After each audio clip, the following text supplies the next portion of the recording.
Consumer debt topping $17 trillion, and the average person is facing tens of thousands of dollars in bills beyond the mortgage that has to be paid, of course. So on your side, Susan Campbell found out here in Phoenix, car loans appear to be a major contributor to that debt. Yeah, so overall here in Phoenix, consumer debt without the mortgage is about $40,000, a little bit more than that. And that puts us right in the middle of the pack of the 50 biggest metro areas in the country.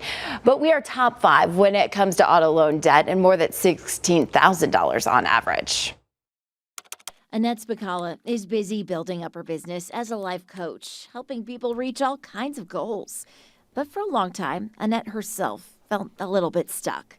For her, it was thousands of dollars of debt that had racked up during a divorce and cross-country move. I wanted to take the kids on a vacation, and it was like, do I put it on a credit card, or do I, am I going to make the responsible choice here? The vacation went on the back burner. She got help from a debt relief counselor at MMI, set a budget, and started making payment. How much did you ultimately pay off? So I paid off about $20,000 in credit card debt, and also a car loan, which was another about $15,000. That's a lot of money. It's a lot of money. And it wasn't just, do I need the new designer bag? It was necessities. And certainly, as a single mom, those racked up pretty quickly. It's the reality for so many families. The truth is that Americans have a mountain of debt. Lenny Trees Matt Schultz says people are facing an average of about $40,000 in non-mortgage debt. That's for everything from personal loans to car loans, student loans, and credit card debt. There's no question in my mind that we're going to top the trillion-dollar mark for the first time in the country's history when it comes to credit card debt.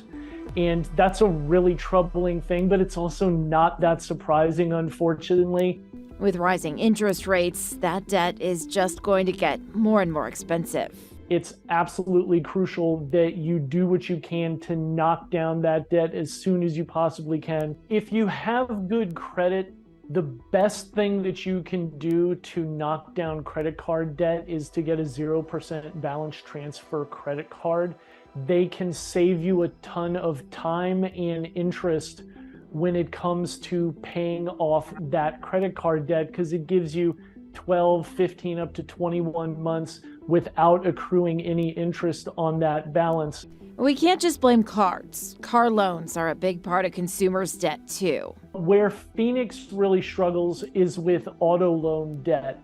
It's one of the highest in the country when it comes to how much people in Phoenix owe on their cars. So take some time to save up before you buy. A high-yield savings account may help.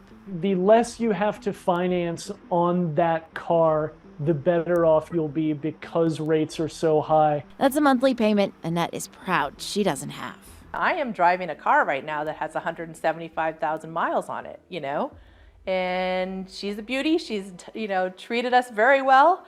So, I am just grateful every day that I have the car. So when you made that final payment, what does that feel like? We had a celebration, party hats and balloons. It just felt like, wow, it was such a huge accomplishment. Have you been able to save up for that vacation yet? We're working on it. Average credit card debt here in the Phoenix area is about $7,600. The average student loan debt is just over $10,000. So lots of people have lots of work to do. Yeah. It is expensive to carry debt as interest rates are going up. So as much as you can start chipping away, it's going to be better off in the long run. It's very possible, though, to knock down that debt. It's inspiring to hear Yes, it stories is. of Yeah, it people is. who are Sure able is. to do that. It took her about 5 years. Yeah. It was a big process. It's not going to happen overnight, but it is absolutely possible. And we're so thankful for her sharing the story and giving people a little bit of that extra hope. Yeah, and It's a lot of stress congratulations off to you, her. Definitely. right? Thanks, Susan. Susan, thanks.